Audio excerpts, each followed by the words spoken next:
Buenas tardes. Tanto tiempo, doctor. Sí. Doctor Lezaola, este concurso, ¿cuál es? La carpeta transparente que le deja arriba. Es.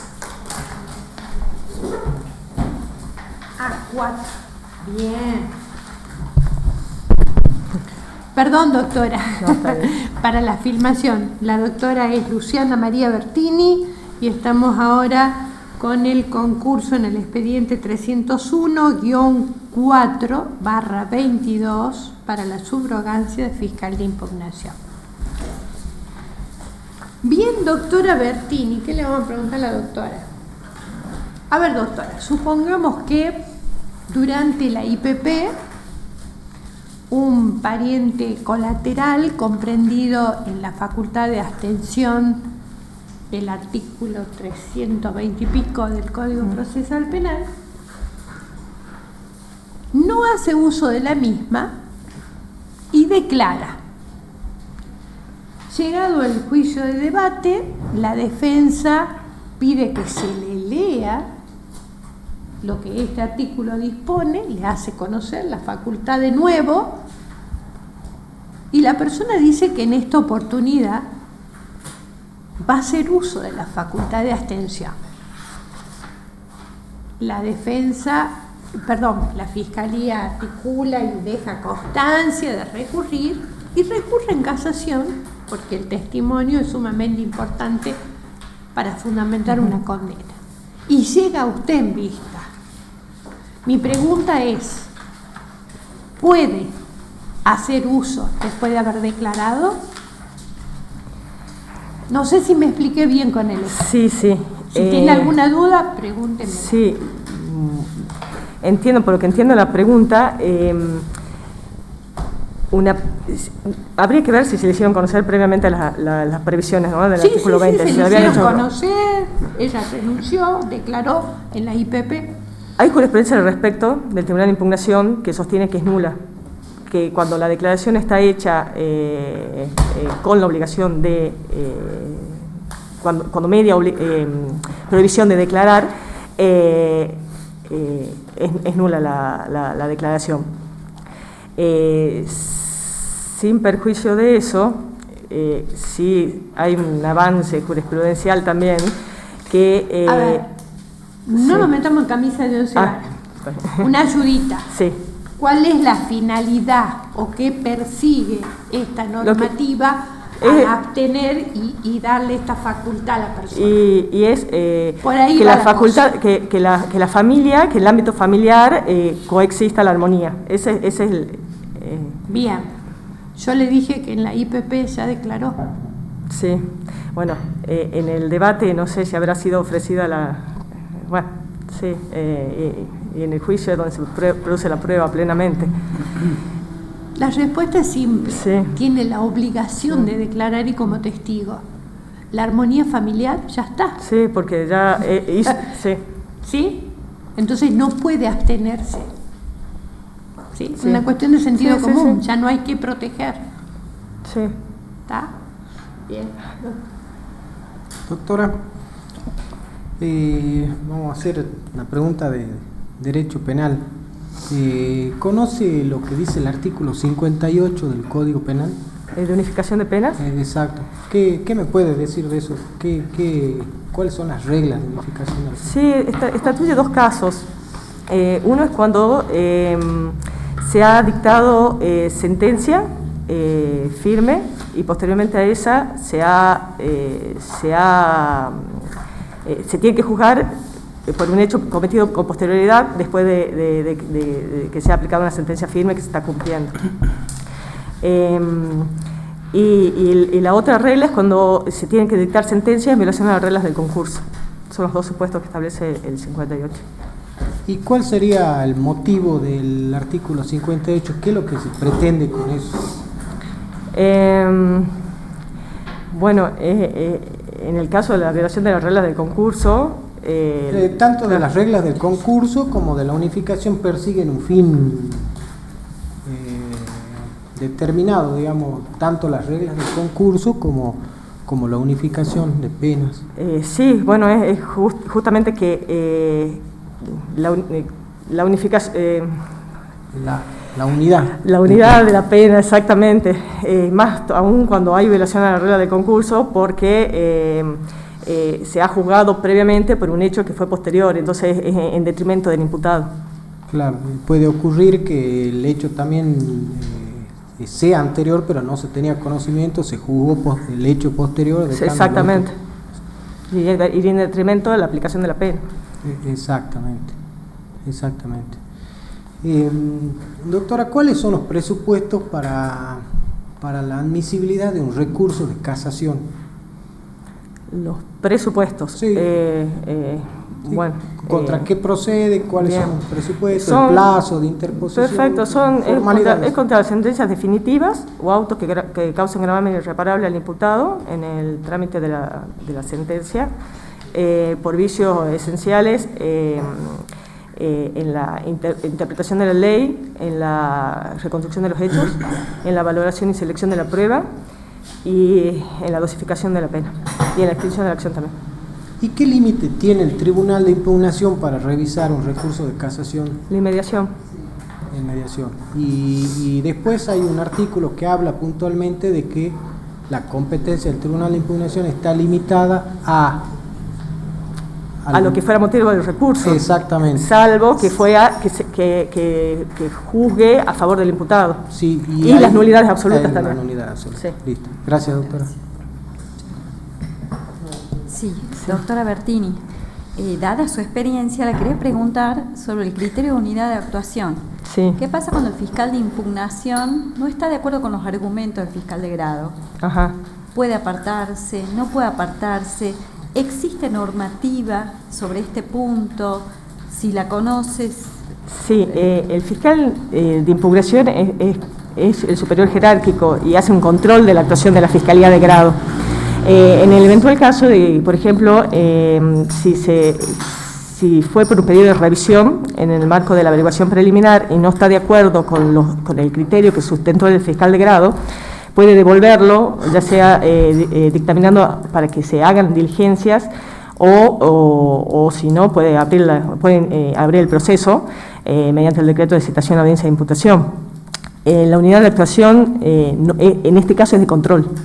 O sea, el fiscal tiene la función de controla al fiscal penal en toda la instancia, durante la averiguación preliminar, en el marco de la investigación penal preparatoria y en el juicio también, porque por el artículo 223 también está obligado, en el eventual supuesto que el fiscal de grado en la audiencia haya haya habido una nulidad, a poner en relieve, en resguardo del proceso.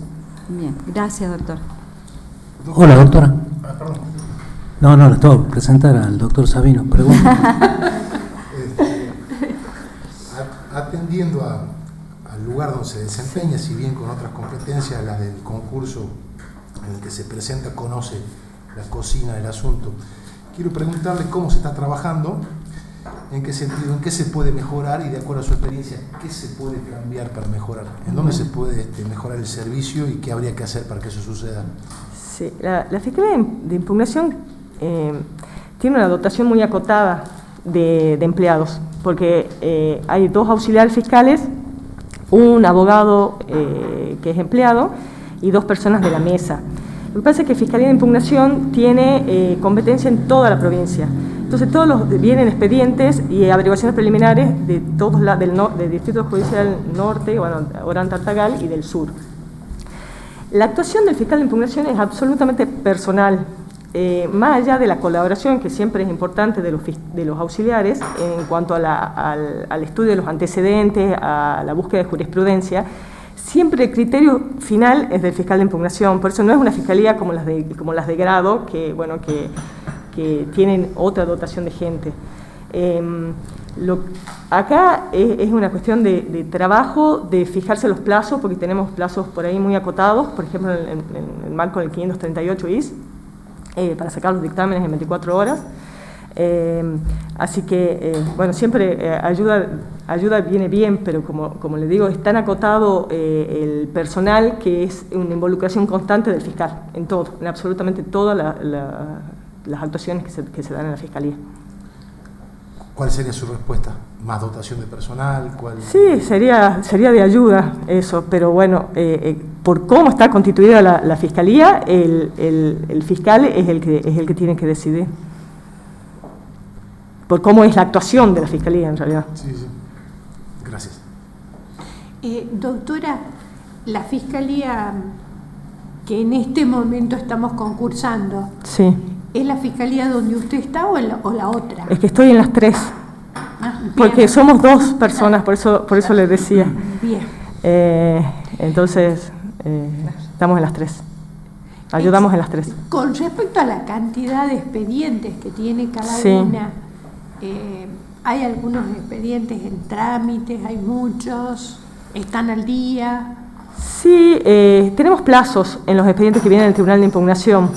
Tenemos plazo de 5 días para los informes de casación, tenemos los 538, tenemos un plazo de 24 horas, tenemos después para la notificación de las apelaciones, si hay que hacer algún dictamen, también se devuelve en el plazo de 3 días. Y en las AP no tenemos plazo, pero siempre tratamos de sacar las más urgentes cuanto antes. Hay, por supuesto, algunas que están... Prioridades. Sí, hay prioridades. Somos pocos y... Bien. Y en cuanto, usted hablaba recién de la competencia Sí, sí. en toda la provincia y demás. Ahora, en cuanto a la competencia material, Fiscalía de Impugnación con respecto a qué ramas del derecho del proceso tiene que ver. Y bueno, Fiscalía de Impugnación está está durante la averiguación preliminar, en el IPP y en el juicio, en las tres. Con menores. También, con menores cuando vienen del Tribunal de Impugnación los expedientes, con las casaciones o las apelaciones. Y durante la última parte del proceso, que siempre nos la olvidamos, porque siempre decimos juicio, como usted Ejecución. recién, ¿no? Y no se termina ahí. Tenemos Sí. la ejecución penal. Impugnación y la Fiscalía de Impugnación tiene que ver. Sí, los incidentes de libertad condicional, por ejemplo, que las apelaciones en los incidentes de libertad condicional, sí lo vemos también.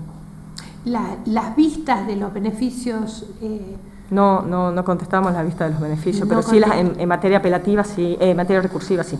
En materia recursiva. Bien. Ahora sí, doctora, ¿cómo le va? ¿Qué tal? Una consultita. ¿Conoce el fallo Telis en relación a la prescripción de la acción penal? De concursos, hablo sobre los plazos y concursos de delitos ideales. La prescripción De la acción penal en cuando hay concurso concurso ideal. ideal, sí. Bueno, en el concurso ideal hay un solo hecho que se sanciona con la pena mayor. Sí. Entonces, la prescripción se refiere no se puede desdoblar si eso, Sí, eso no, más que no nada- se puede escindir el hecho. Por ejemplo, si recaen dos calificaciones legales, o sea, prescribir por un hecho y prescribir por el otro no, sino solamente por uno, que Exactamente. es lo propio del concurso ideal. ¿A eso Sí, apuntan? sí, eso apunta. ¿Sí? Gracias, doctora. Hay un fallo bastante viejo que después se reeditó, Zoraire. ¿Lo conoce? No, ¿de qué es? Capaz que... También sobre ¿sí? la ¿Esa prescripción, era un caso de usurpación y hurto. Ah. No sé si... Después léalo. Ya lo voy a ver. Es interesante. El tema del concurso y la imputación fiscal, ¿no? Si es real o ideal y si el debate muchas veces se va a tener que ver uno u otro y si corre o no la prescripción. La Corte tiene dichas bastantes cosas desde hace tiempo al respecto. ¿Alguna otra pregunta? Doctora, ahora sí, ya está desocupada. Muchas gracias. Hasta luego. Hasta luego, Buenas doctora, tardes. que tenga buenas tardes.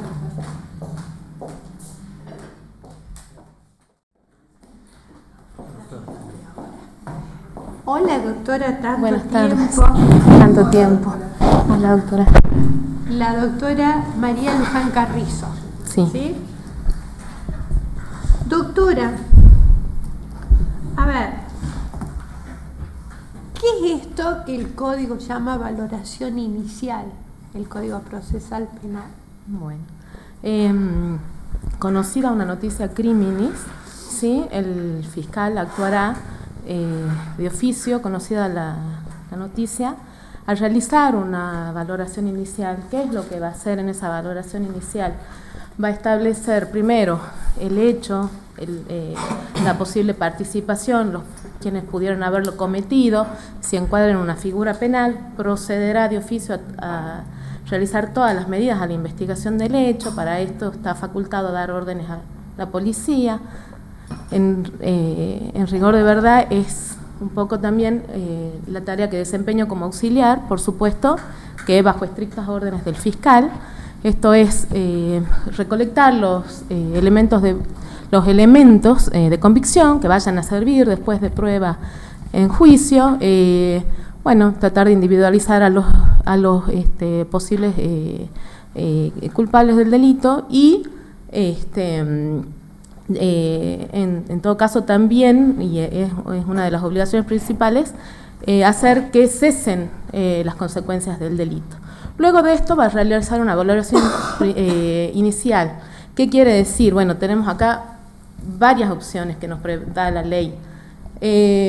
Primero, puede ejercer o no la acción penal, puede disponer el cese total o parcial de la acción penal, puede disponer el cese por criterios de oportunidad previstos en el artículo 231, puede someter el caso a mediación, la que será llevada a cabo por un mediador oficial del Ministerio Público, que siempre y cuando esté permitido en los preceptos. ¿Cuáles son los criterios de oportunidad que menciona el Código? El artículo 231 enumera primero el principio en cuanto a un hecho que por su insignificancia o por la mínima contribución del partícipe pudiera encuadrarse dentro de, pudiera hacer disponer de la acción penal, ¿sí? Siempre y cuando no sea un delito cometido en perjuicio de la administración pública. Más adelante, los últimos párrafos del artículo 231 enumera que no fuera cometido por funcionarios públicos, que no se tratara de delitos que sean delitos de violencia contra la mujer. Por otro lado, también les pone una pena. Después, más Otro criterio, por ejemplo, por la pena natural. La pena natural. Eso de la pena natural. Bueno, esta pena natural es la pena natural que el presunto delincuente sufrió a raíz del hecho ilícito. El típico caso del hombre que en el accidente de tránsito muere su familia y la pena que ya él tiene por la aflicción que le causa la muerte de su familia hace desproporcionada la punición estatal. Por otro lado, tenemos un criterio de oportunidad. Cuando por ejemplo se encontrara un hombre gravemente enfermo o por su mayoría de edad, o cuando la pena que pudiera esperarse por otros delitos carezca de relevancia en relación a la pena que le voy a imponer por este delito carezca de relevancia la que le voy a imponer por otro delito. Tengo muchos casos en mi fiscalía donde tengo robo con armas, robo en poblado, en banda, y resulta que en el ínterin tengo amenazas y son en concurso real, y veo si me conviene la celeridad procesal o si me conviene un criterio de oportunidad. ¿Me puedo enganchar? Sí. Perdón. Si me permite el doctor. Gracias, doctor. Doctora, usted, más o menos con lo que acaba de decir, hay un fallo muy interesante de la Corte del último trimestre del año pasado que habla sobre esto, sobre el principio de insignificancia en temas que tengan que ver o donde estén involucradas violencia de género. Quería saber si conoce el fallo. No conozco exactamente el nombre del fallo que me pregunta, conozco muchos fallos de nuestra Corte, muchos de ellos con voto de la doctora, donde si bien se advierte la insignificancia en razón de la lesión al bien jurídico y en razón del monto de la pena quizá, eso no es insignificante cuando se afectan y vulneren derechos de la mujer. ¿Por qué? Por esta construcción de género, por este tema de las asimetrías estructurales de la sociedad y por la obligación del Estado en prevenir, sancionar y erradicar la violencia de género y en, además, investigar los hechos que encuadren dentro del artículo 4 y de las obligaciones asumidas de la Ley de Protección Integral de las Víctimas de Violencia de Género y amparados por la Convención de Belém do Pará. Entonces, si bien es insignificante el hecho por su escala penal, si se quiere, o por el bien jurídico lesionado, cuando se encuentran en juegos derechos tan especialmente tutelados como la violencia de género, no procede. Bien. Gracias, doctora. Doctora, perdón, Sí. pero enganchándome en lo mismo, veo que usted conoce de violencia y ya todos conocemos lo que es el ciclo de la violencia, ¿no? Y normalmente nos suelen venir expedientes donde hay distintos tipos penales violentados que van en este increyendo del ciclo, ¿no? Sí. Amenaza, lesiones leves, lesiones graves. La famosa escalada del conflicto. Así es. Famoso ciclo o escalada. Empezamos con una amenaza.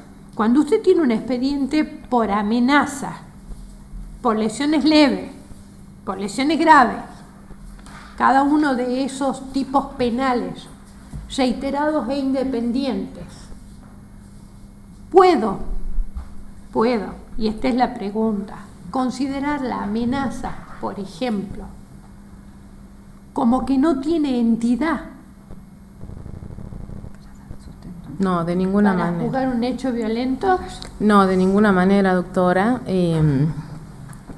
Bueno, corresponde que le aclare que trabajé bastante tiempo como coordinadora de las dos primeras fiscalías de violencia de género a cargo de la doctora Luján Sodero y de la doctora Claudia Geria durante el año 2013 y 2014. Entonces, ¿qué hacemos? Primero, ¿por qué no corresponde no considerar la amenaza? Y después le voy a decir en la práctica qué es lo que hacíamos y sé que se sigue haciendo. Primero, la amenaza en sí podría también considerarse un delito leve, si se quiere, por su pena, por la trascendencia, por lo que sea. Ahora bien, una amenaza en un contexto de violencia de género, que es un hecho reiterante y es parte de un patrón de estas conductas, de esta estereotipación, de esta degradación de la mujer por la primacía del hombre, debe ser mirada en otro contexto, que si se da una amenaza entre dos hombres, quizá por un altercado, por un accidente de tránsito. Y entonces, Bueno, ¿qué en la requiere? cancha de fútbol. Tal cual, en la cancha de fútbol. No. No conozco de canchas de fútbol. Claro, diría el doctor. No, y la realidad es que entonces ahí corresponde tutelar a esa mujer, porque además no es solamente la amenaza a ella, o sea, esa mujer no está sola, esa mujer tiene hijos que están sufriendo esa situación de violencia y entonces estamos violando los derechos de los niños y estamos violentando también el superior interés del niño. ¿Qué se procedía a hacer? Se procedía urgentemente, esto que me decían en la valoración inicial, a dictar las medidas de prueba, las protectorias e inhibitorias. Nosotros tenemos amplio margen en el artículo 100 del Código, tenemos el artículo 8 de la Ley de Protección de las Víctimas de Violencia de Género, tenemos la Ley de Protección de Violencia contra la Mujer, tenemos todas las que se nos ocurran. El tema es la actuación inmediata de los funcionarios que tienen que prevenir la policía en la amenaza. Luego de la prevención especial de la policía, de repente solicitar la exclusión del hogar, la prohibición de acercamiento al juez, disponer el mismo fiscal o el auxiliar en nombre del fiscal una consigna ambulatoria, una consigna fija, todas las medidas protectorias o inhibitorias. Bueno, ahí recién vemos cuál es la entidad de la amenaza y ahí se le hace un seguimiento. Entonces existen distintos protocolos para ir haciendo el seguimiento de estos delitos, porque la amenaza lleva a las lesiones, a la violencia económica y en mi caso particular, lamentablemente, desempeñándome en la Fiscalía de Güemes, Me tocó ver cómo es un caso ya juzgado, por eso puedo hablar de ese caso, como el hombre le decía, estoy afilando los cuchillos para matarte, estoy afilando los cuchillos para matarte, y resulta que se escuchaba el ruido de los cuchillos y era una simple amenaza, ni siquiera eran unas amenazas con armas porque no se veían los cuchillos, y efectivamente fue y la mató, y eran unas simples amenazas. Doctora. Perdón, doctor. No, está bien, está bien. Doctora, cuando un poco en la primera pregunta que le hizo la doctora sobre la valoración inicial, usted dijo que ahí hay una serie de medidas que se pueden adoptar o caminos que se pueden adoptar después de esta valoración inicial. Una de ellas, dijo, puede ser la aplicación de un criterio de oportunidad, derivar el conflicto a una mediación penal. ¿Qué pasa, por ejemplo, si el fiscal considera que el hecho denunciado o al tomar conocimiento de la noticia de un delito, considera que eso no es delito y puede remitirlo a una mediación penal o aplicarle un criterio de oportunidad? Si considera que no es delito, que no haya encuadre típico, está el Instituto de la Desestimación, ¿sí? Procederá sin más a desestimar las actuaciones. Por el contrario, está el Instituto del Archivo, cuando consideramos que no hay mérito para proceder, que no se encuentran elementos de convicción. En el caso que nos pasa normalmente en las fiscalías comunes es cuando el NN o cuando no hay testigos del hecho. Entonces tenemos la desestimación para cuando no hay delito, no se tipifica el delito, o el archivo cuando no tenemos elementos de convicción para proceder. Si yo voy a un criterio, a una mediación o una consideración o una conciliación, es porque prima facie considero que estoy ante una conducta típica. Entonces, luego habrán distintas formas de revertir la desestimación al archivo, pero así debo proceder. Perfecto, no se puede aplicar ningún criterio si no hay un hecho típico. No hay delito, no tengo... De hecho, ocurre. Yo lo sé, doctor. Después, respecto de los criterios de oportunidad, que el artículo 231 establece una serie de criterios que se pueden aplicar, de acuerdo al sistema procesal penal que tiene la provincia, el fiscal podría aplicar algún otro criterio que considere más adecuado para ese caso en particular. Más allá del 231, ¿usted se refiere a los criterios de oportunidad en particular? Criterio de oportunidad. Usted mencionó el de la insignificancia, el de la pena natural, pero por ahí el fiscal considera o cualquier otro criterio que no está previsto ahí en el artículo, pero que lo considera más apropiado para este caso. Mire, doctor, le voy a ser sincera, lo que se hace, llevo como auxiliar de fiscalía más o menos 10 años y no nos manejamos con un criterio de taxatividad. Muchas veces hacemos como una composición entre lo que podría ser una conciliación y un criterio de oportunidad, vemos la posibilidad de reparación del daño, vemos que si bien no cumple exactamente con este requisito, pero sé también de fallos que, por ejemplo, hacen que proceda el robo en la mediación. Tratamos de adecuarnos a esto de la solución del conflicto, ¿sí? Más que la punición estatal.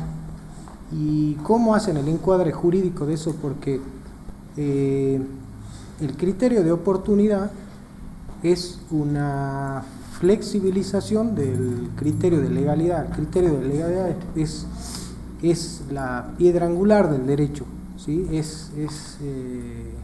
O sea, el no respetar ese principio de legalidad hace que se violen un montón de garantías dentro del proceso penal. Esto, el criterio de oportunidad, flexibiliza ese criterio estricto de legalidad por una cuestión puramente operativa o de utilidad, digamos. Sí. Pero nuestro Código Procesal Penal, justamente por eso, a diferencia de otros sistemas, establece el criterio de oportunidad reglado o normado, estableciendo o otorgando la posibilidad, autorizando al fiscal a prescindir del principio de legalidad exclusivamente por los por los criterios que están dispuestos en el código. No existe posibilidad de aplicar otro. Entonces, ¿cómo lo adaptan a eso que usted dice, a algún criterio? No, a ver, sin salirme de estos... Porque incluso puede existir una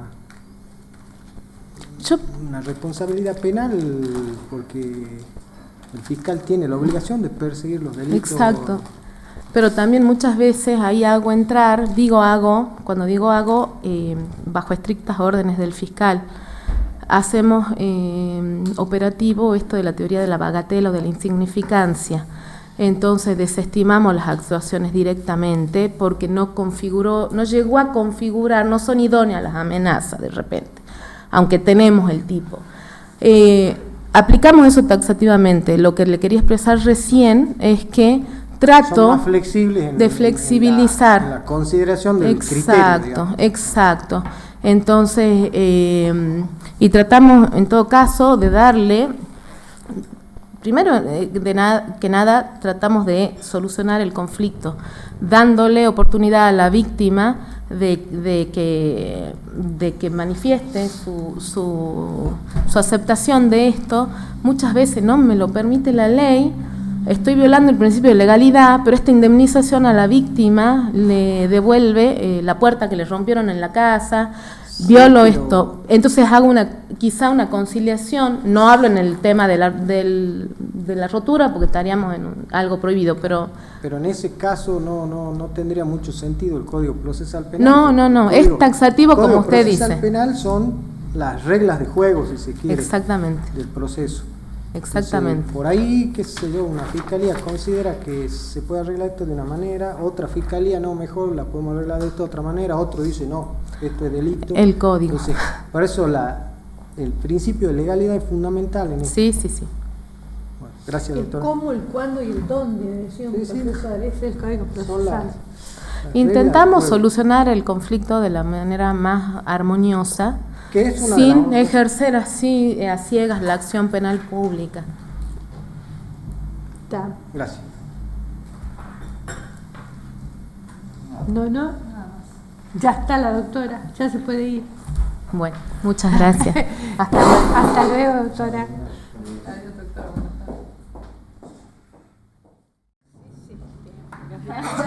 Hola de nuevo, doctora, ¿cómo estás? Hola, doctora, tanto tiempo. Tanto tiempo.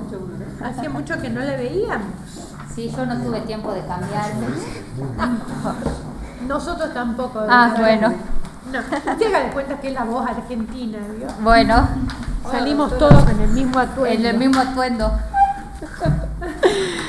Bien, la doctora Silvia Adriana del Valle, doctora. ¿Qué de nombres? Silvia Adriana del Valle García Tavera. ¿Cómo era que no tenía hermanos? No, yo pensé que la gente asocia que tengo tantos nombres porque soy hija única, pero somos 5 mujeres. Ah, eso contó en claro. Sí. Ay, ¿cómo te acuerdas? Sí. No se casó con doble apellido, no, porque si no sería de García Campón. No, tampoco uso el apellido de casada. Si no, sería difícil. ¿Todas tienen muchos nombres? No. Pero qué raro. Sí, pero mis hijas tienen un solo nombre cada una. Claro.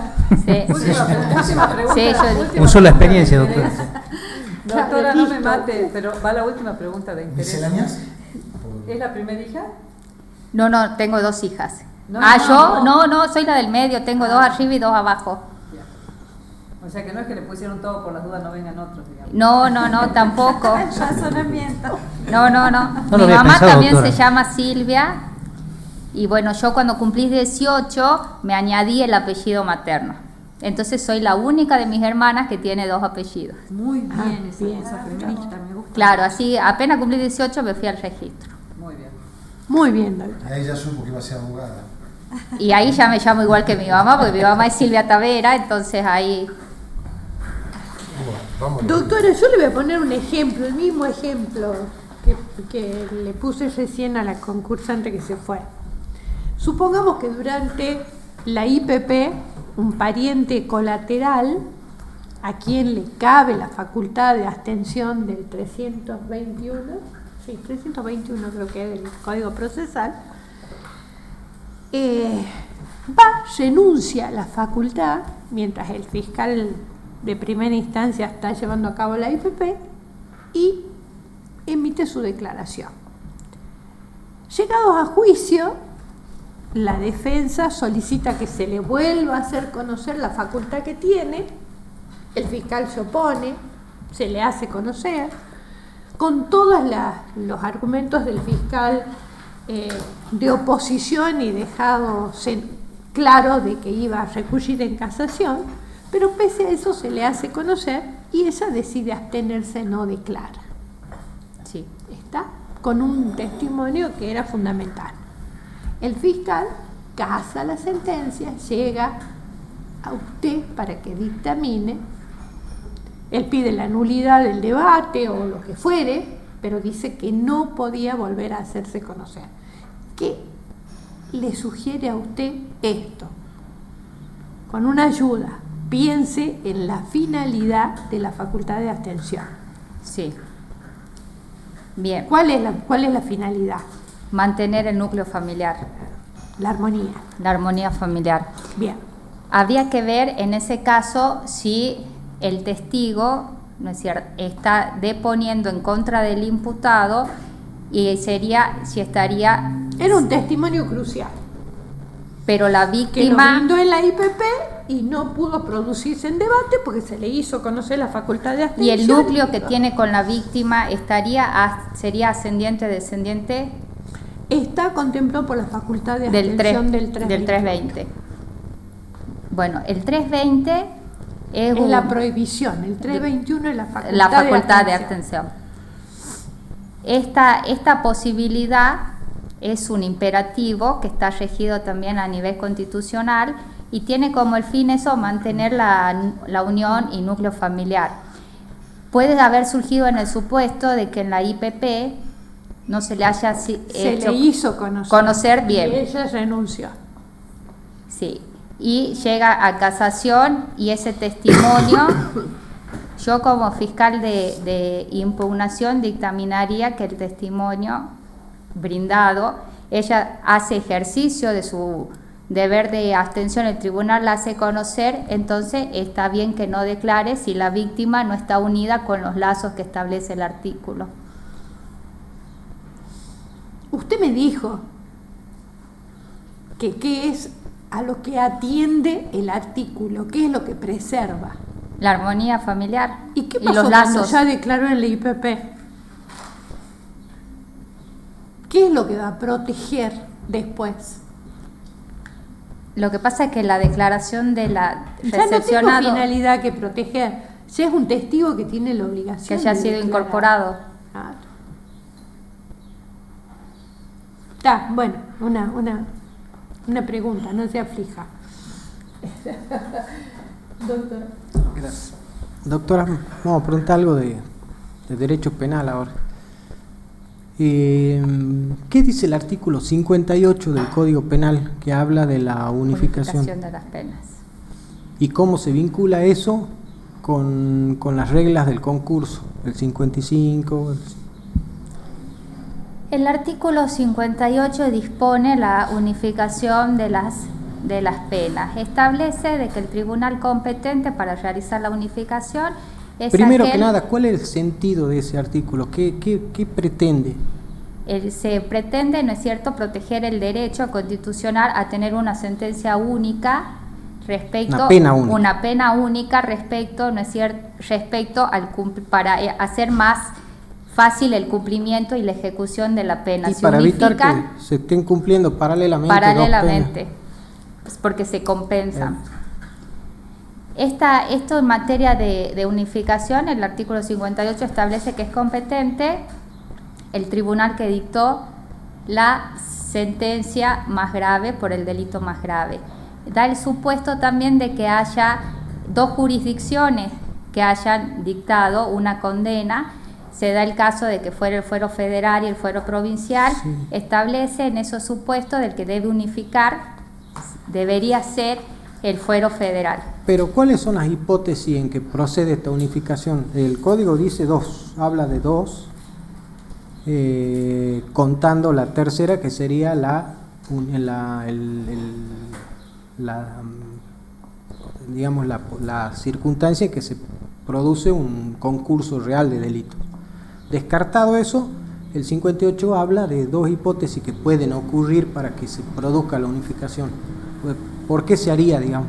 ¿Cómo sería la aplicación? En la práctica, se da en los supuestos de que una persona va a juicio por un hecho y al momento de dictar la sentencia se verifica que el señor tiene otra condena que está en cumplimiento. Ahí se procede a la unificación de las condenas. Que está en cumplimiento, dice. Sí, ahí se procede a la unificación de la condena. Es potestad del tribunal que efectúa la unificación, la metodología que va a emplear, que pueden ser dos, puede ser aritmética o composicional. De esto se va a basar conforme la circunstancia del 40-41, cuál es el criterio. Y el criterio ese depende también de una u otra hipótesis, ¿no? La otra posibilidad. Hay un detalle que usted no mencionó, perdón, que es importantísimo, que es la fecha de qué. Del hecho. Sí. Y hay otra hipótesis. Se unifican siempre y cuando haya una condena posterior y que esté en cumplimiento con la nueva sentencia. Sí, que puede ser efectivo o condicional. ¿Y la otra hipótesis? Porque usted dijo que es una persona que ya está juzgada por un hecho, está cumpliendo una condena y se lo juzga por otro hecho posterior. Otro hecho nuevo, la posterior. Otra hipótesis que dice el artículo. Hay posibilidad de que se haga también unificación cuando hubo violación a las normas del concurso. Esto quiere decir que una persona ha sido llevada a juicio, ha sido juzgado por un hecho de fecha 2020 y surge que él tendría un hecho anterior a esa condena por el que no ha tenido sentencia, entonces se procede a una unificación por violación a las normas del concurso. Perfecto. Y en esas dos hipótesis es donde entra a jugar lo que usted dijo recién de si en un caso va una aritmética composicional o aritmética. Composicional generalmente para esta hipótesis. Porque es en beneficio, se violaron. Concurso, y si esa persona hubiese sido juzgada en una sola vez juicio, podría haber tenido una mejor posición respecto a la pena que se le impone. Pero la otra no, la otra es una persona que ya fue condenada y comete un nuevo delito. Esa unificación se hace generalmente aritmética. Gracias, doctora. Siguiendo allí, porque aventajaría el hecho de haber sido juzgada de ese modo que dispone las penas de los concursos ideales y reales en el Código, el 54 y el 55. Esto para el resto de los concursos. Sí. En el tema hay dos tipos de concurso, el concurso ideal y el concurso real. El concurso ideal está basado en que tenemos una unidad delictiva que produce múltiples resultados. A partir de esa, en la imposición de la pena en un concurso ideal, se toma en consideración el mínimo, máximo, y se toma en composición la pena que le va a corresponder. En el ideal es el mínimo mayor. Bien. Y el máximo mayor.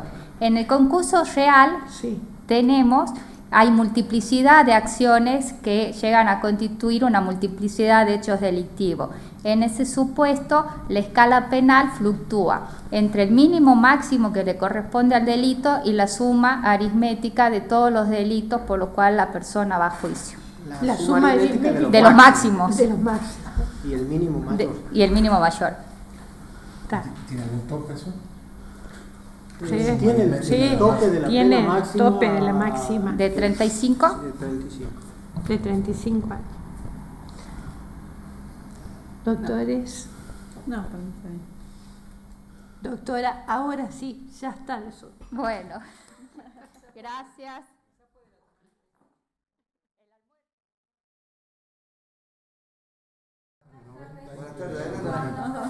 Tanto tiempo. ¿Cómo les va? Permiso. Hola, ¿Cómo andan? doctora. ¿Cómo está usted? Bien. La doctora Karina Alejandra Holkins Moreno. Bien, doctora. A ver, doctora, ¿qué le vamos a preguntar a la doctora? ¿Qué es esto de la investigación preliminar compleja? Es de la reforma. La diferencia...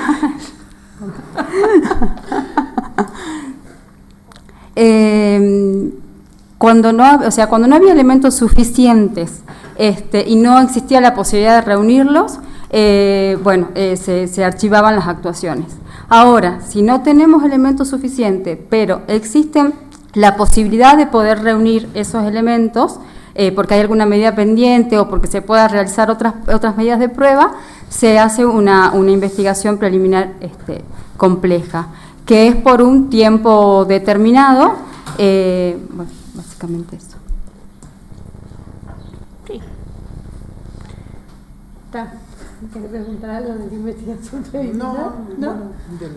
Enganchando con eso, con la investigación preliminar. La averiguación preliminar, la prevista en el artículo 241, establece ciertas facultades que tiene el fiscal ante el conocimiento de lo que podría ser un delito. ¿Cuáles son? ¿Qué posibilidades o qué medidas puede adoptar el fiscal o qué caminos puede adoptar de acuerdo a lo que tenga ahí en mano? Mire, doctor, una vez que uno recibe la denuncia o la noticia crímenes o la querella, el fiscal tiene un tiempo para tomar una serie de decisiones, que puede ser una incompetencia, que puede ser un archivo, que puede ser una desestimación, que puede ser la aplicación de un medio alternativo de solución de conflictos.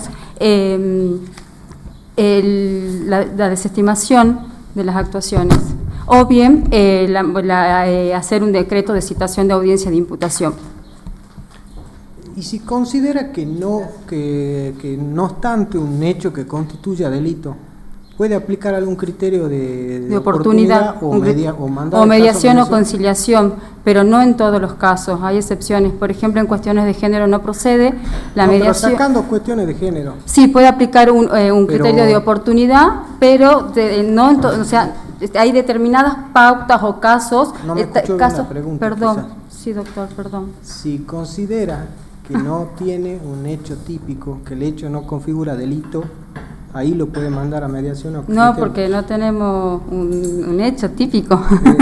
Exactamente. Perdón. No se puede aplicar. Es una desestimación por el 243 porque el hecho no constituye delito. Fundamental. No sí. hay delito, no hay nada que conciliar ni nada que aplicar. ¿Qué hablar? Sí, perdón. Esa era la pregunta. Respecto, vamos a ir ahora al derecho penal. El artículo 58 del Código Penal habla de unificación de pena. ¿Qué me puede decir de ese artículo? ¿Cuáles son las dos hipótesis que establece el Código vinculadas al 55, que es el concurso real de delitos? En el caso de que se tengan que acumular o la pena la tiene que fijar el tribunal que haya dictado la última sentencia. Si fue de otra jurisdicción, la fijará el de ese tribunal. En el caso que uno dicte esa sentencia, tiene que enviar la sentencia al tribunal para que haga la acumulación. Sí, pero básicamente hay dos circunstancias en las que se produce esta unificación. ¿Por qué motivo se unifica? ¿Por la de concurso de delito? No. Sí, pero ahí el 58 habla de dos hipótesis en las que se da cuándo se hace la unificación, digamos. Primero que nada, ¿cuál es el sentido de eso, de hacer una unificación de penas? ¿Cuál sería el fin de eso? Que el imputado cumpla una sola condena para que no llegue, porque hay un límite, o sea, no puede pasar de lo... para que no cumpla dos penas paralelamente, una pena única. Exactamente. Y el código ahí habla de dos hipótesis de las cuales se puede hacer esta unificación, digamos. Es cuando un imputado está cumpliendo una sentencia y son dos. Sí.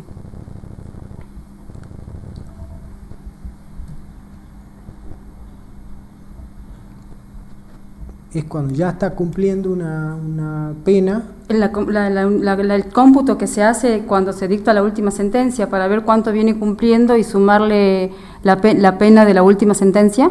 Claro, la última sentencia, o sea, lo vuelven a condenar, digamos, está cumpliendo una pena. Y lo vuelven a condenar y se unifica con la anterior. Y por ejemplo, en el caso de que haya una condena condicional, se revoca esa condena. Exacto. Y se la unifica a la última. Exacto. Y la otra hipótesis es que cuando se lo juzgó por un hecho y después se advierte que tenía otro hecho anterior que no la había acumulación sido juzgada, por la acumulación por la violación a las reglas del concurso. Eso. Gracias, doctora. Y porque la mula y las responsabilidades estatales no del imputado. Claro. Claro, sí. Entonces ahí al violarse las reglas del concurso se hace la unificación.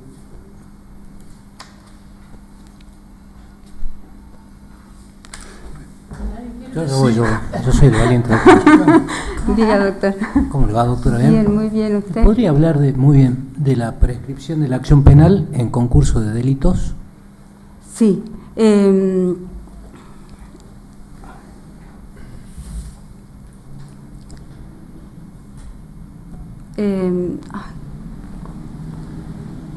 Se toma en cuenta la mayor pena, pero no en calidad, o sea, te doy el título de ejemplo, ¿no? Si tengo una prisión preventiva y tengo una inhabilitación, hay jurisprudencia que tomaría la de la inhabilitación si es mayor. Otros dicen que no, que es el de la prisión, el de la pena privativa de libertad por ser la más. Bien, me estaba asustando.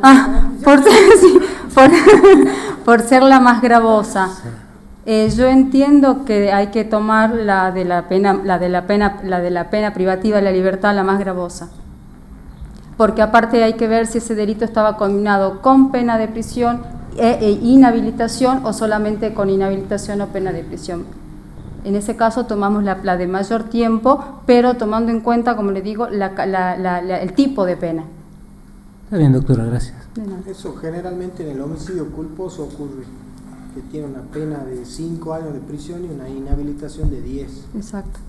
Y hay interpretaciones que dicen que se diría hasta la inhabilitación. Exacto. A los 5. Correcto, la que usted dice.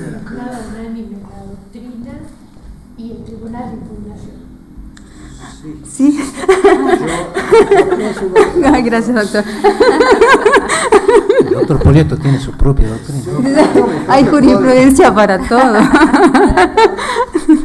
Doctora, buenas tardes. Sí, dígame, buenas tardes, ¿cómo le va? Atendiendo, muy bien, gracias. Atendiendo a su experiencia, aunque me imagino con otra competencia que la del fiscal, cuéntenos, le pido que haga una valoración sucinta de cómo se está trabajando, cómo se está abriendo el servicio y en el caso que lo considere, qué es lo que habría que hacer para dar un mejor servicio. Mire, yo me desempeñé en la mayor tiempo desde que trabajo en el Poder Judicial. Estoy en el Ministerio Público hará 3 años, 4 años. Yo entiendo que lo que faltaría en el Ministerio Público en realidad es los recursos humanos. Somos muy poquitos a comparación de la dotación que tiene el Poder Judicial. Voluntad de trabajo siempre hay, de hecho en la impugnación en donde estoy desempeñando actualmente hay esas ganas de trabajar y de hacer las cosas y de capacitarnos permanentemente, pero somos re poquito contra un tribunal de impugnación, por decirlo de alguna manera, que tiene mucha mayor dotación de gente. Ellos tienen 4 salas, tienen 3 jueces cada sala y cada juez cuenta con un secretario o un auxiliar, hasta lo que tengo entendido. Nosotros somos 2 auxiliares y en teoría hay 3 fiscalías de impugnación, pero no se estuvieron desempeñando los 3, con lo cual se dificulta. Por supuesto que vamos viendo las prioridades y los vencimientos y esas cosas como para darle respuesta al justiciable, porque no podemos justificarnos que no tenemos recursos y darle esa respuesta al justiciable. Hay que darse vuelta como se puede y trabajar el tiempo que requiera para cumplir con eso.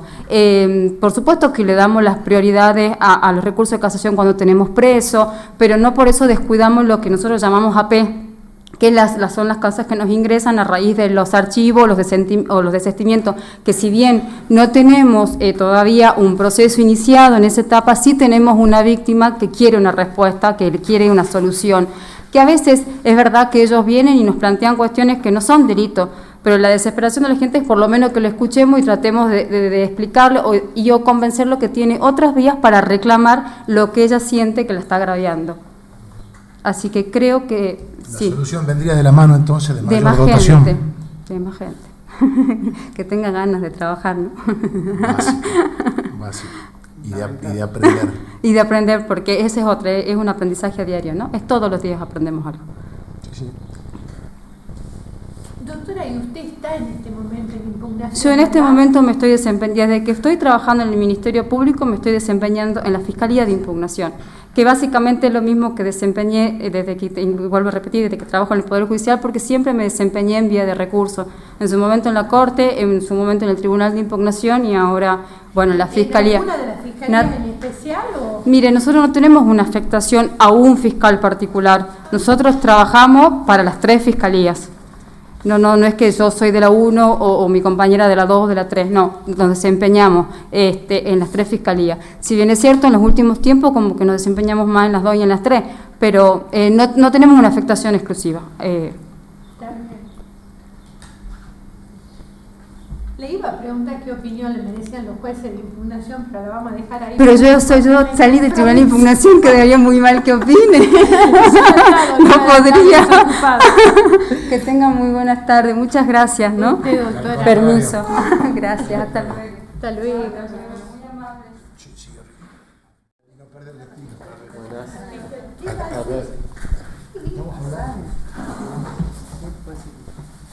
Hola, doctor, ¿cómo le va? ¿Cómo está? Hola, doctor, ¿cómo le va? Tanto tiempo.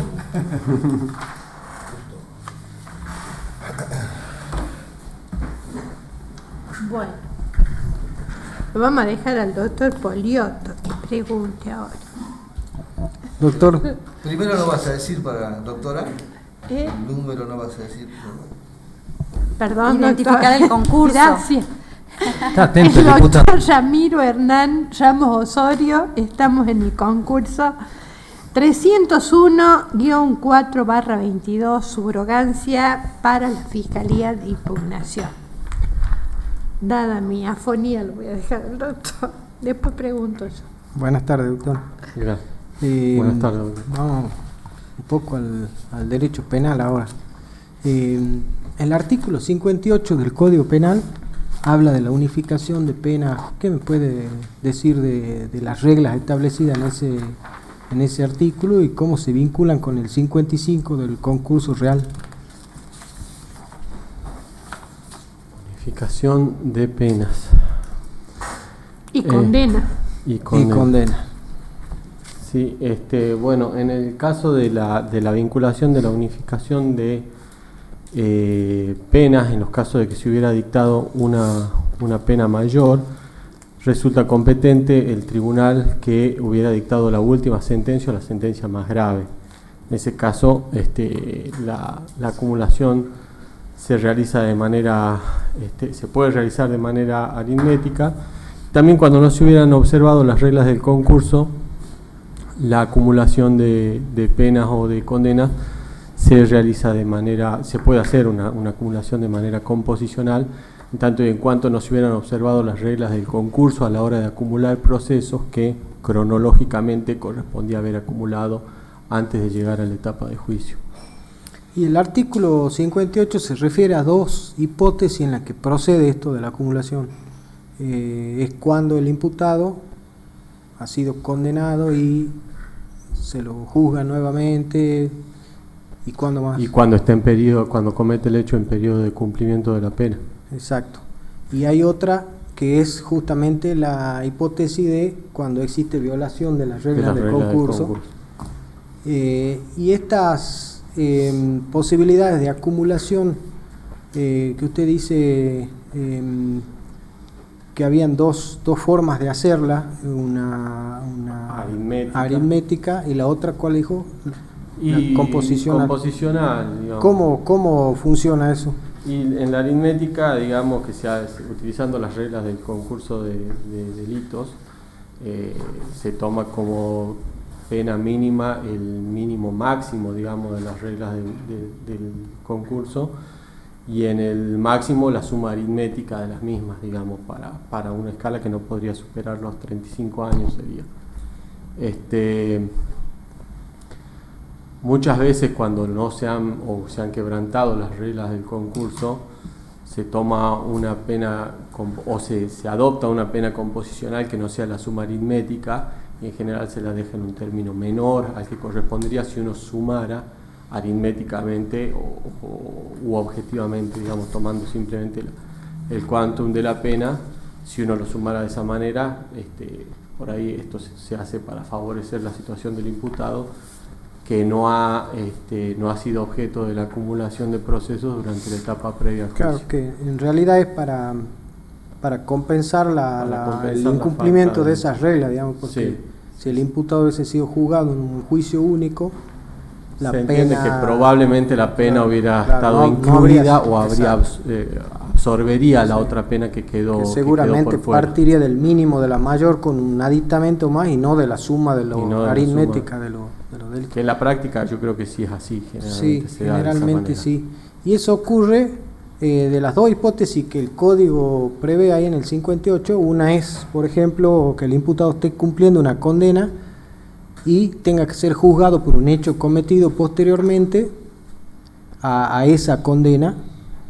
Y en la otra hipótesis es cuando ha sido juzgado por distintos hechos, no respetando esta regla del concurso, o ha sido juzgado por un hecho y se conoce que anteriormente tenía otro hecho que no fue juzgado. A veces no se los acumula también porque no están en la misma etapa procesal. Exactamente. Entonces eso lleva a que a veces se llegue más rápido a una condena y en otro proceso que era anterior queda todavía sin resolver y sin acumular. Exactamente. Doctor, en lo procesal, el artículo 241 del Código Procesal Penal habla de una valoración inicial que hace el fiscal penal y que en esa valoración, de acuerdo a lo que tenga respecto a la noticia del delito, puede adoptar distintos caminos. ¿Cuáles son esos caminos? Siempre teniendo en cuenta si es delito o no es delito. Sí, las alternativas con las que cuenta el fiscal en esa instancia, en la etapa de evaluación inicial, en general, yo por lo menos trato de tenerlos en un orden también que vendrían a ser como una suerte de filtros para ver cuáles son de aplicación.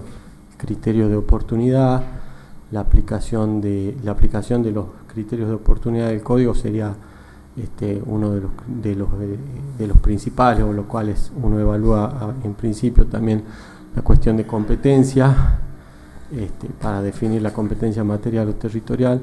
Luego, una vez que se supera esa instancia de que no son aplicables ninguno de estos dos aspectos, es decir, que uno como fiscal sabe que el proceso tiene que resolverse en la instancia o en el ámbito de una fiscalía, el siguiente paso sería ver si el proceso es susceptible de un acuerdo conciliatorio o eventualmente una instancia de mediación. También la instancia de desestimación o archivo serían las que podrían evaluarse. La desestimación en el caso de que el hecho no configurara delito y el archivo en los casos en los que no se pudiera proceder o no existiera mérito suficiente para formar un criterio incriminador. Y por último, en lo que sería el decreto de imputación, que sería el artículo 245. Y una vez abierto el proceso penal con ese artículo 245, abierto formalmente, digamos, con la imputación de una persona, ¿qué criterios de oportunidad podría aplicar el fiscal en la investigación, los que están previstos en el artículo 231? Se pueden aplicar hasta el requerimiento de juicio y en principio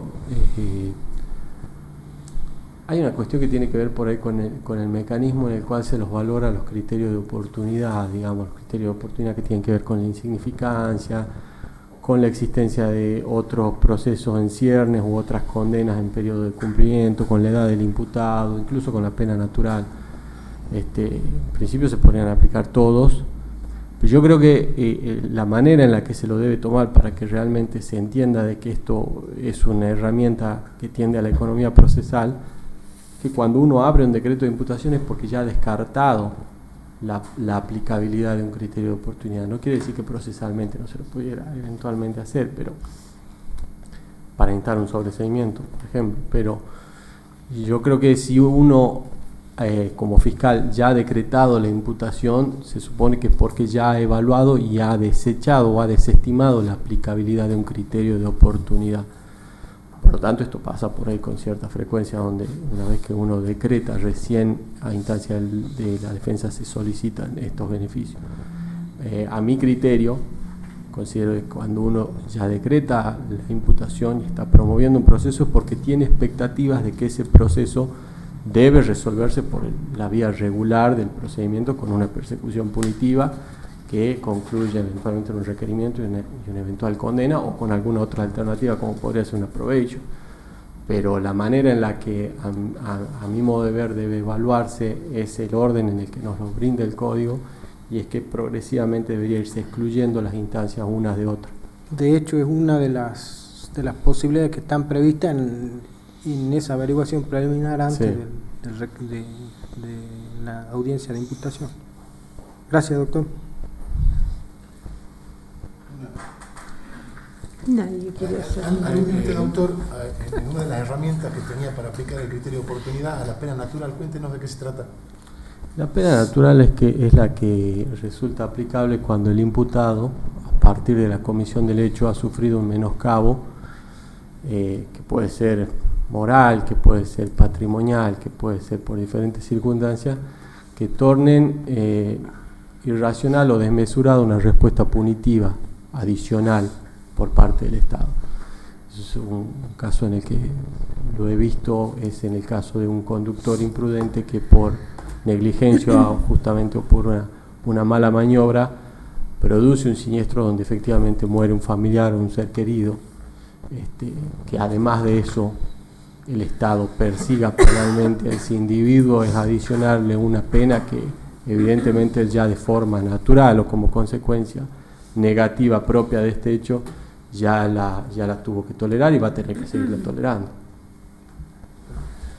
Lo saco de esta materia puntual y lo llevo a la naturaleza jurídica del Ministerio Público, a su pregonada autonomía e independencia funcional y orgánica. En el ejercicio de la función del fiscal, a partir de esa naturaleza jurídica, ¿qué pasa si el juez entiende que usted se excede en las reglas del proceso y comete algún tipo de agravio personal contra el magistrado? ¿Tiene frente a usted el magistrado como ordenador e instructor del proceso facultades disciplinarias? Sí, están previstas las facultades o las sanciones en el caso de que se advierta esta circunstancia de parte del representante y eventualmente... Hablo puntualmente respecto a usted, fiscal del Ministerio Público Fiscal. Claro, y eventualmente en caso de que sea una falta grave, incluso se notifica al Procurador General de la provincia para que adopte las medidas administrativas correspondientes, que pueden ser en función, como dije, de la naturaleza de la falta.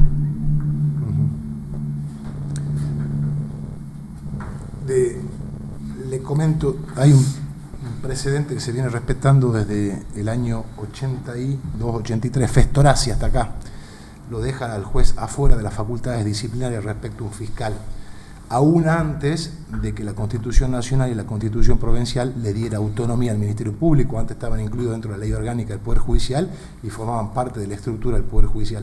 Aún antes ya se le negaba al juez, lo dijo la Corte, la facultad disciplinaria frente al fiscal. El artículo, perdón, doctor, si me permite, creo que el artículo 100... Adelante, doctor. Inclusive es con motivo de una actuación de un fiscal penal, Festorazzi. El artículo 159 es el que prevé las sanciones y en el último párrafo dice: si se tratare de miembros del Ministerio Público, la comunicación se cursará a su colegio de gobierno. Exactamente. A eso me refería yo puntualmente. Se corre traslado al colegio de gobierno el hecho que motivaría esa inconducta para que lo resuelva. Para que lo resuelva, pero no puede aplicar la sanción. Exactamente. Yo había entendido lo contrario en su respuesta, que el juez per se podía sancionarlo al fiscal intervenido. No, perdón, sí, me devuelvo. Estamos de acuerdo entonces. Sí, y hay varios antecedentes, ¿no? Sí. Al respecto. Doctor, una última pregunta.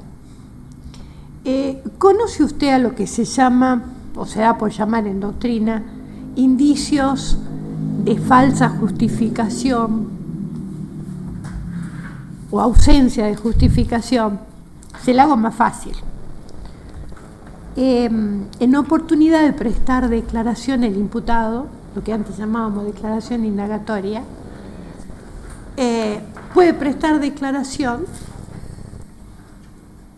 y que el fiscal llegue a comprobar la mendacidad de lo que el imputado arguye en su defensa.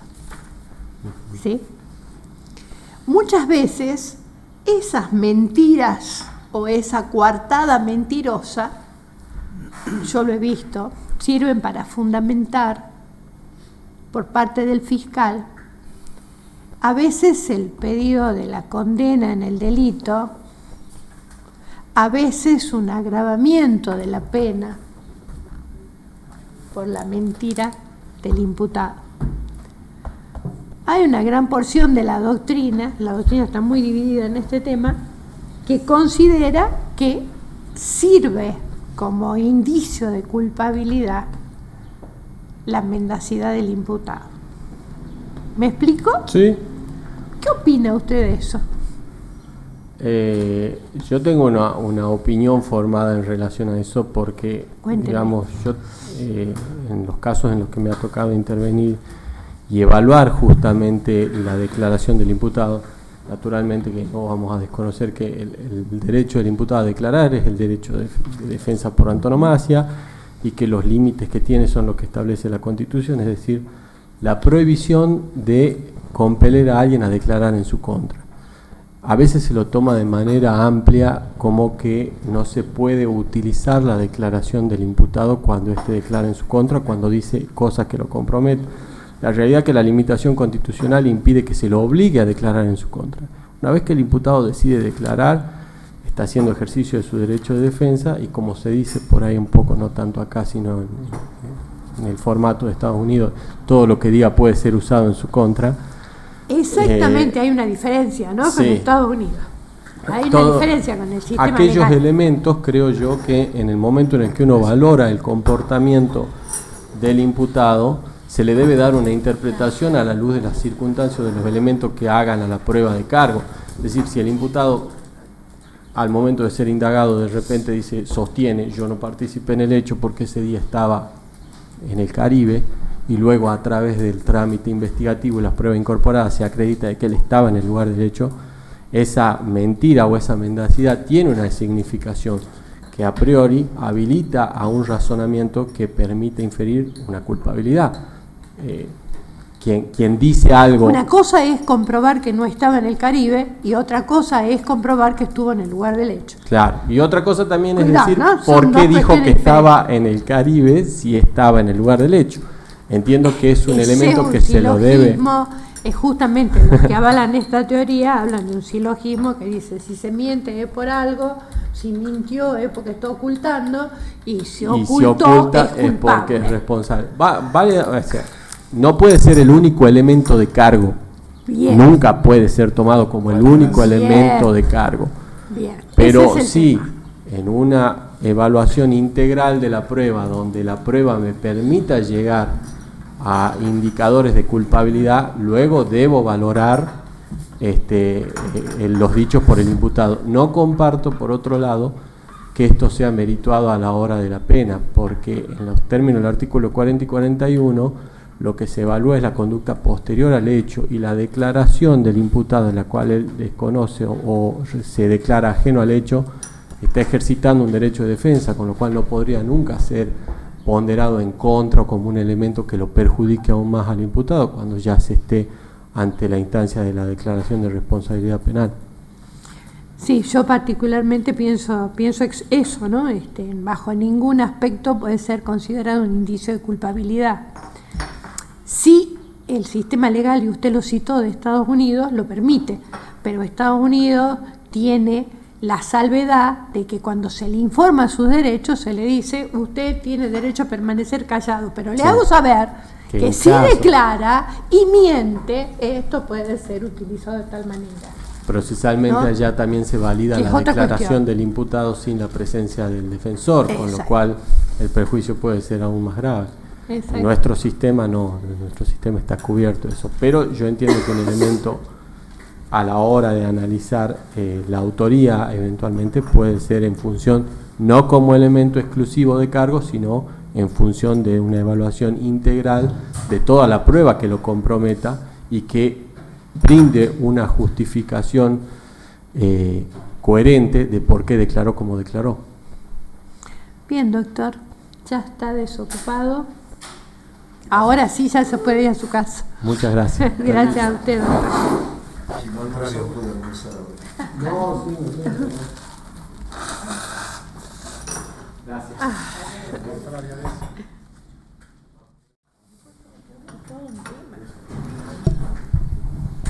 Hola, doctor, de nuevo. Buenas tardes.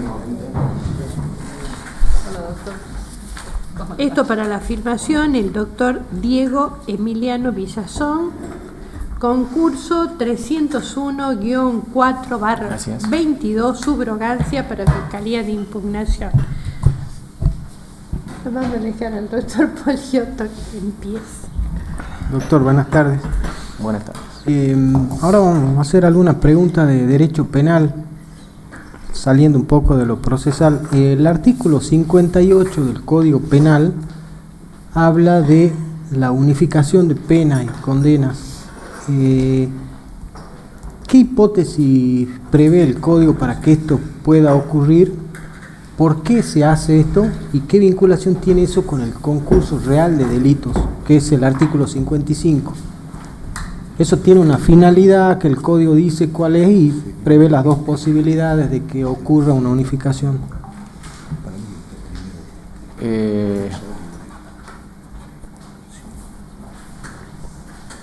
Tiene que darse una serie de circunstancias. El imputado debe haber cometido una pluralidad de delitos, y el mínimo y el máximo de esos delitos deben ser similares para que proceda la acumulación. ¿Cómo similares? ¿El mínimo y el máximo similares? El de la pena. Pero ¿cuál es la finalidad de la unificación de penas?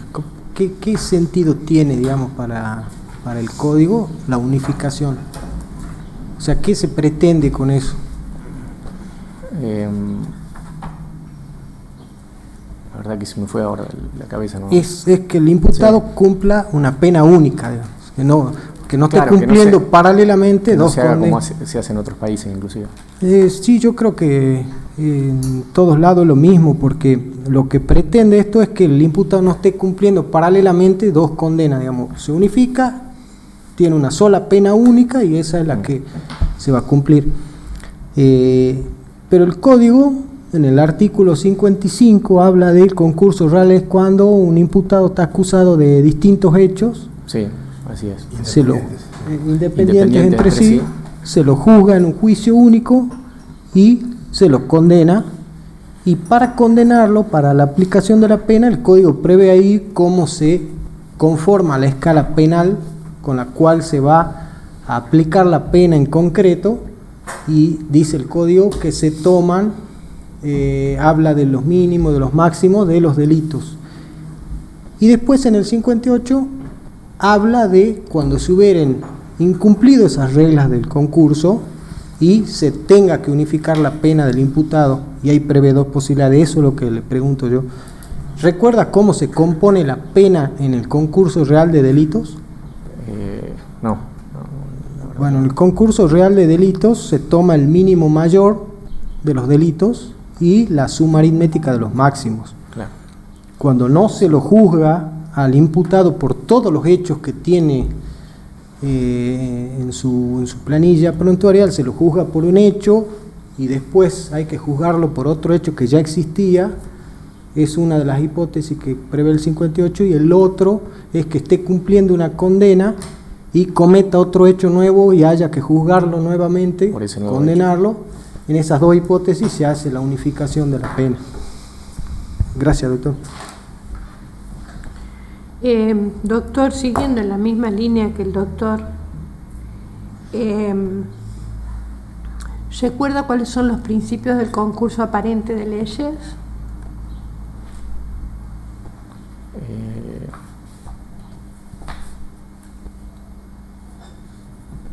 Lo ayudo con uno. Especialidad. Sí, no me acuerdo. Especialidad, subsidiariedad, alternatividad, ¿no? Sí, ahora es que lo voy recordando, pero si no lo recordé antes no tiene sentido recordarlos ahora. Vamos a otro tema.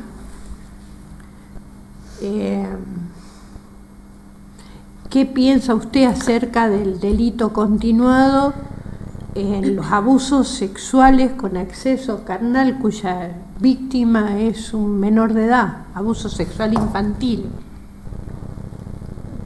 ¿Recuerda lo que es el delito continuado? Sí, claro, por supuesto. Un delito que comienza su ejecución y continúa ejecutándose en el tiempo. Pero ¿qué pienso respecto a esa clase de delitos? Son aberrantes, lógicamente. Porque es un abuso. La aplicación del instituto del delito continuado, ¿sí? A ese tipo de delitos. A ese tipo de delitos. Que no es exactamente lo que usted definió, ¿no? No es un delito que comienza y se sigue ejecutando en el tiempo. Capaz que estamos hablando de otra categoría de delitos. El delito continuado, y con el clásico ejemplo del collar de perlas, ¿se acuerdan? La facultad. ¿Sí? Tiene una unidad de hecho, de designio. Acá estamos hablando de sucesivos abusos, de muchos hechos de abuso en el tiempo, la misma víctima. Que tiene que ver también con el concurso real del 55. También, claro.